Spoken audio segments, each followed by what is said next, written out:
Bienvenue sur la scène agro, un balado produit par Agro-Québec et présenté par FAC pour faire rayonner l'industrie agroalimentaire d'ici. Bonne écoute. Ici Lionel Levac. Le stress peut être bon et il faut savoir motiver son équipe de travail. Ce sont là deux éléments à retenir du sommet des femmes entrepreneurs de Financement agricole Canada tenu à l'occasion de la Journée internationale du droit des femmes.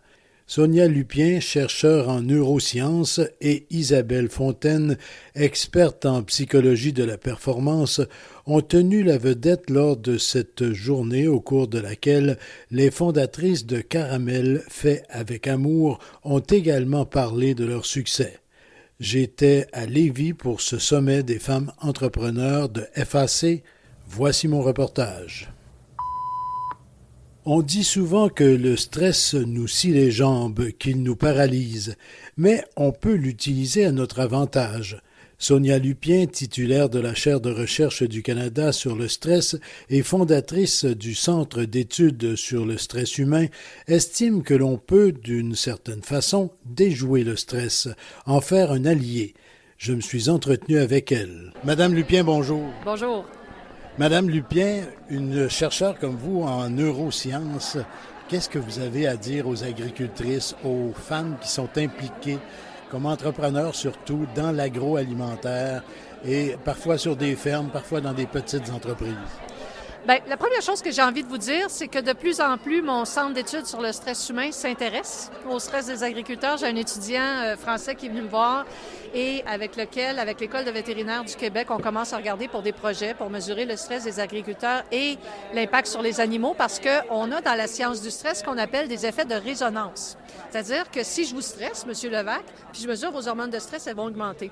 Si j'amène votre femme dans mon labo puis je dis, vous êtes correct, on va stresser votre mari, mais vous allez juste l'observer en train de se faire stresser et je mesure les hormones de stress de votre épouse, elles vont augmenter aussi. Pourquoi? Parce que vous allez raisonner ensemble. Et de plus en plus, on est en train de se rendre compte que l'humain, quand il est stressé, va raisonner aussi sur les animaux autour de lui.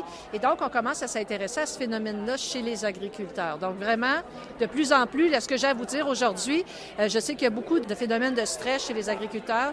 Les chercheurs commencent à s'intéresser à ces populations-là. Et ça, c'est bon signe. Quand les chercheurs s'intéressent, ça veut dire qu'il y a des programmes qui vont s'en venir éventuellement au bout des études qu'on va faire pour essayer de vous montrer le plus facilement possible comment reconnaître le stress et le gérer. Et c'est j'appellerais ça un coût calculé là, que vous soyez ici, en ce sens que le monde agricole, oui, est sujet à toutes sortes de pressions constamment, mais particulièrement dans la période qu'on traverse actuellement avec le contexte économique, les marchés qui sont difficiles, l'environnement pour lequel on demande des efforts extraordinaires. Oui, et c'est une population qui a été assez silencieuse. On a des populations qui sont très verbales quand on parle de stress. Et les agriculteurs, on les a pas beaucoup entendus. C'est pour ça que moi, je m'y intéresse de plus en plus. Je pense qu'il est temps qu'on aille mesurer ce qui se passe chez vous. Comme nous, comme scientifiques, on va commencer par mesurer ce qui se passe. On va regarder si votre stress déborde sur vos animaux aussi. Donc, ça va être important de vérifier ça. Et ensuite, de vous jaser pour mettre en place des programmes d'intervention qui pourront éventuellement vous aider à reconnaître votre stress avant qu'il commence à vous faire mal. Parce que le problème, c'est que les gens ont de la difficulté à reconnaître quand ils sont stressés et donc le stress va s'accumuler à travers le temps, puis là, on va tomber au combat. Le but, c'est de le reconnaître bien avant qu'il nous fasse du mal et c'est là-dessus qu'on va travailler. Bien sûr, il faut trouver le financement. Je ne promets rien à personne. Ça prend du financement, mais dès qu'on trouve le financement, on va embarquer là-dedans. De façon générale, justement, quand on doit combattre un contexte de stress, on a parlé de celui du monde agricole, des agricultrices en particulier, mais la recette principale, c'est quoi? C'est d'être attentif, de s'ouvrir, de regarder des solutions, pas la panacée comme recette, mais l'approche. Qu'est-ce que c'est? Trois points, 3 facteurs, je vous dirais, 3 règles importantes à mettre en place. Premièrement, arrêtez d'avoir peur du stress. On a tellement parlé des effets négatifs du stress qu'à chaque fois que quelqu'un est stressé et complètement paniqué, ça ne sert à rien. Il y a une courbe en U inversée. Prenez un U, mettez-la à l'envers, là, entre le stress et le bien-être. Un peu de stress, c'est bon. Ça nous réveille le matin et on a des choses à faire. À un certain niveau, ça devient pas bon, puis c'est là qu'il va falloir travailler. Donc ça, c'est la première chose. Quand vous vous sentez stressé puis vous commencez à sentir que vous perdez le contrôle, faites juste vous dire, ceci n'est pas un stress, c'est un défi et ça va dire à votre cerveau, calme-toi le pompon, là. il est correct, là, puis on va réussir avec ça. Ça, c'est la première chose. Deuxième chose, c'est d'être capable de reconnaître quand on est stressé. Je pense que nos animaux sont meilleurs que nous pour reconnaître quand ils sont stressés. On a oublié ça. Il y a plein de signes. Puis allez faire un tour sur le site web du Centre d'études sur le stress humain. J'ai rien à vendre, là, c'est tout gratuit pour le public. Ce sont vos impôts qui payent pour ça, parce que ça paye pour les recherches. Ça s'appelle stresshumain.ca et on vous donne plein de façons de reconnaître que vous êtes stressé. Je vous donne un exemple, vous avez de la misère à digérer, ça fait 2 semaines que vous êtes sur le Pepto-Bismol. Ça veut dire qu'il y a un stress en dessous du tapis. Deuxième signe, les colères spontanées. Vous pognez les nerfs à temps plein depuis 2 semaines. Ça, c'est un signe que c'est un stresseur très clair qui est en train de vous jouer dans le cerveau. Et donc, ce sont des signes comme ça que si on est capable de les reconnaître tôt, on va agir tôt. On va dire, OK, wow, il faut que j'aille chasser 2-3 mammouths là, parce que là, il y a trop de stress autour avant que ce stress-là s'accumule. Et enfin, le dernier, savoir reconnaître qu'est-ce qui va générer un stress, le fameux ciné. Ça fait des années qu'on montre qu'il y a 4 caractéristiques d'une situation qui vont nous faire stresser. Vous n'avez pas besoin d'avoir les 4 pour stresser, plus il y en a, pire c'est.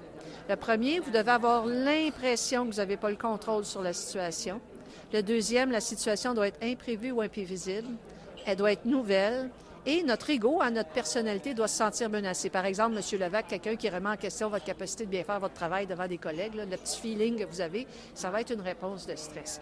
À chaque fois que vous faites face à une ou plusieurs de ces 4 caractéristiques-là, vous allez produire une réponse de stress. Et donc, ce que je veux que vous compreniez avec ça, c'est quand vous êtes stressé, essayez de voir si c'est nouveau, imprévisible. Vous allez comprendre que oui. Et là, vous allez comprendre pourquoi vous êtes stressé. Et deuxième chose pour les agriculteurs, chaque transition est un stresseur, tout le temps, pour tout le monde. Donc, à chaque fois que vous allez vivre une transition, une nouvelle façon de faire dans votre travail, une nouvelle cohorte d'animaux, peu importe ce que vous avez, c'est sûr et certain que vous allez être stressé. C'est normal parce que vous êtes en transition. Il faut se donner le temps de transiter, il faut donner le temps au bateau de tourner. Après, la réponse de stress va se calmer. Donc, il ne faut pas partir en panique en disant « c'est la fin ». Je vais devenir déprimé. Donnez le temps à la transition. Une fois que vous allez avoir transité, le cerveau va se calmer le pompon et là, vous allez arrêter de stresser. Si vous continuez pendant longtemps, à ce moment-là, il va falloir essayer d'arrêter cette réponse de stress-là. En terminant, moi, j'en ai un détecteur de stress dans le monde agricole, je vais vous le dire, et je voudrais que vous me le commentiez. Depuis des décennies, j'entre dans des étables, dans des bâtiments, et lorsque les animaux sont calmes, tranquilles, je me dis, ils sont bien traités. Et donc, l'agricultrice ou l'agriculteur sont relativement, ou au moins relativement, en bonne forme, en bonne santé, ont un bon esprit. C'est tellement intéressant que vous me posiez cette question-là parce que justement, il y a peut-être 6 mois de ça, un étudiant français, un biologiste m'a contacté et lui, c'est un spécialiste des porcs. Et il mesurait le stress des porcs en mesurant les poils de porc. On peut mesurer les hormones de stress. Et il m'a contacté parce qu'il m'a dit, Madame Lupien, j'ai vu qu'il y avait beaucoup de différences dans le stress des porcs dans différentes entreprises, dans différentes fermes. Et j'ai beaucoup parlé avec les fermiers. Et je me suis rendu compte que souvent, quand le fermier ou la fermière était stressé, c'était le même étable qu'il l'était. Et c'est les effets de résonance dont je vous parlais tantôt. Et donc, on est en train de chercher du financement auprès de toutes les unions. Là, s'il y a quelqu'un qui veut financer une étude, je niaise pas, là, parce que ça prend des sous. On est prêt à faire l'étude. Il est venu me voir en me disant, moi, je sais pas comment mesurer le stress des humains. Moi, je sais comment mesurer le stress des porcs. Et donc, est-ce qu'on peut faire un travail ensemble avec l'école de vétérinaire pour être capable de voir si le stress des fermiers et des fermières peut déborder sur le stress des animaux? Et si c'est le cas, ce que j'aime là-dedans, c'est que ça nous permet, pour une fois, comme je vous disais, de commencer à travailler sur le stress des agriculteurs. Il est temps, là. Et moi, ce que j'aime, c'est, moi, je m'occupe de l'humain, lui, il va s'occuper des animaux, ça va. Mais si on est capable de comprendre les facteurs qui jouent sur le stress des agriculteurs, là, on peut faire des programmes d'intervention qu'on va ensuite vous donner, puis vous vous formerez entre vous autres après pour être capable de travailler en groupe, pour être capable de chasser le plus grand nombre de mammouths sans trop souffrir. Madame Lupien, merci beaucoup. C'est moi qui vous remercie. Par ailleurs, l'énergie nous manque parfois et en parallèle, on se retrouve avec une équipe qui n'a pas la motivation souhaitée et donc pas la productivité espérée. Isabelle Fontaine, experte en psychologie de la performance, entretenait l'auditoire essentiellement féminin sur les façons d'accéder plus directement au courage, à la performance, au leadership et, par voie de conséquence, au succès. Nos équipes, des fois, on travaille avec eux autres comme si on va travailler avec eux autres tout le temps. Mais si vous les perdiez, qu'est-ce qui vous manquerait d'eux autres? Des équipes solides, dont le cœur bat, dont les valeurs vibrent au-delà de des mots sur les murs, là. Ça dépend de notre carburant émotionnel quand on est là puis qu'on transige avec les gens. Est-ce que notre regard dit qu'on est content de les voir arriver quand ils arrivent? Levez la main ceux qui sentent le sourire dans la voix de quelqu'un au téléphone. Ça distend un peu les cordes vocales, on sent un sourire. Il y a quelque chose, tu sais. Puis le petit kilomètre de plus de carburant émotionnel, c'est le nerf de la guerre. Parce qu'on fait sentir aux gens qu'ils font partie de quelque chose. L'ocytocine, dans notre société nord-américaine, où notre survie, elle est assurée par l'État puis par des organismes, il faut qu'on l'injecte intentionnellement, ce genre de survie-là, de tribu, de clan. Puis, regardez, il faut qu'on sache des trucs pour la testostérone. Parce que la testostérone amène la solidité intérieure, la combativité. Ça chasse le stress. Mais, pour prendre le taureau par les cornes, si biologiquement tu sais te brancher dans le courage, tu sais injecter la bravoure dans les veines, dans le système limbique, ça change ta force mentale, ta solidité, ça change même le sens de la répartie que tu as dans ton cerveau. Si tu sais commander de la testostérone, non seulement tu chasses le cortisol, mais tu tombes dans un espace où tes neurones connectent plus facilement. Tu reviens de bord sur une scène, tu sais quoi dire, sens de l'humour. Tu dis, oh my God, c'était moi qui ai dit ça? Ça vous est déjà arrivé? Tu sais, des journées, là, tu t'adresses à quelqu'un, tu as ça de gros d'impact en ça de temps. Tu étais tellement inspiré, là, les mots te venaient tout seul, que tu aurais aimé t'enregistrer tellement que tu étais hot. C'est-tu déjà arrivé aussi d'autres journées? Des fois, c'est le lendemain. Tu es là, voyons, pourquoi je disais ça déjà? Puis là, tu dis, ben voyons donc, qu'est-ce qui se passe? Fait qu'il y a des journées, tu dis, oh my God, j'aurais aimé m'enregistrer. Des fois, le lendemain, tu dis, qu'est-ce qui se passe? C'est quoi la différence entre ces deux journées-là? C'est le carburant émotionnel. Y a-tu du fuel émotionnel là-dedans, les neurotransmetteurs? Et y a-tu de l'électricité dans les neurones? Pour être capable de faire arriver l'électricité dans les neurones, tu fais monter cette vague-là en 20 secondes. Ça change la disponibilité des réponses dans ton cerveau. Ça va pas injecter des connaissances mathématiques si tu n'as pas étudié, mais ça va rendre les connaissances disponibles si tu es en train de faire de l'anxiété de performance, avant de parler en public, avant de négocier au téléphone ou avoir une conversation difficile. Donc, pour faire monter ça, il faut être quand même assez willing. Il faut déployer le corps comme pharmacie. Pour compléter le tout, il fallait un bel exemple de succès. FAC l'a trouvé chez les fondatrices de Caramel FAA. FAA pour Fait avec amour. Marie-Pierre Noreau. Sonia Robitaille-Jacob. Nous sommes copropriétaires de l'entreprise Caramel Fait avec amour, Caramel FAA. Nous sommes ici aujourd'hui en cette journée internationale des droits de la femme, évidemment pour partager notre parcours entrepreneurial, pour inspirer les femmes d'ici, évidemment, et de leur mentionner que c'est nécessaire de ne pas attendre de prendre les risques nécessaires pour donner un sens à sa vie, donc de se réaliser, d'écouter sa flamme entrepreneuriale en elle.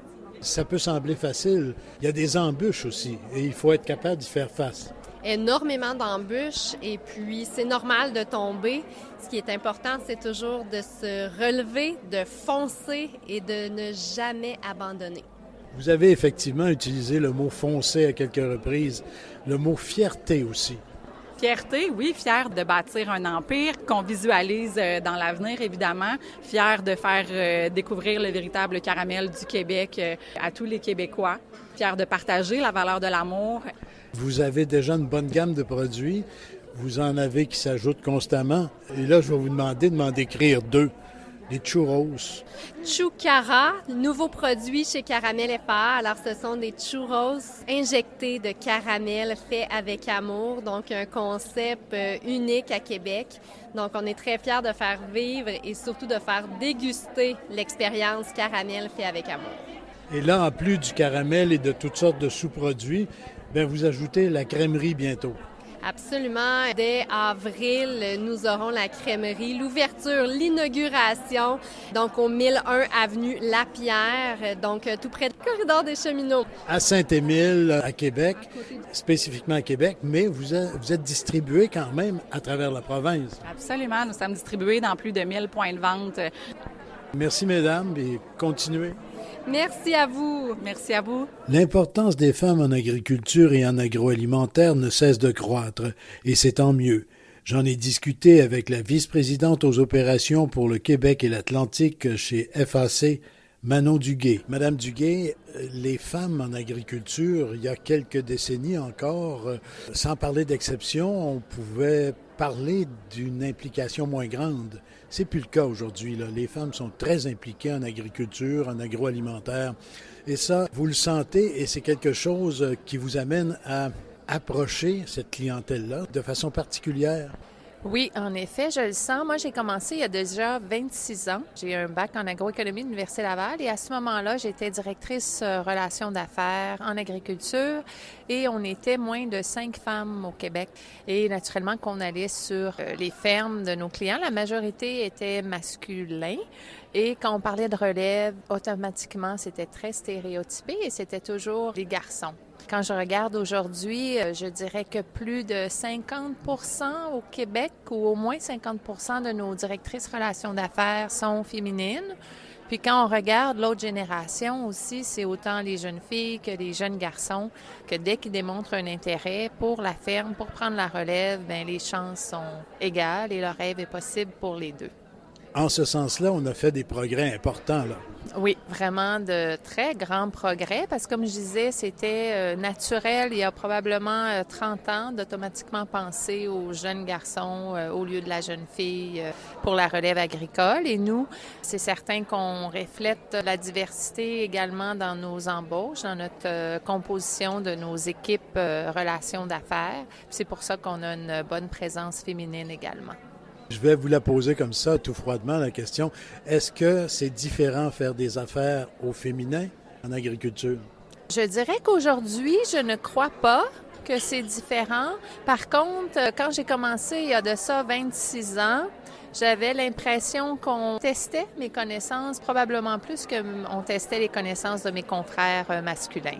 Aujourd'hui, je dirais que non, les stéréotypes ont tombé, puis ça amène une belle diversité, puis aussi une différente perspective. Les femmes ont des forces, les hommes ont des forces, alors ensemble, ça amène une perspective beaucoup plus grande et large du secteur.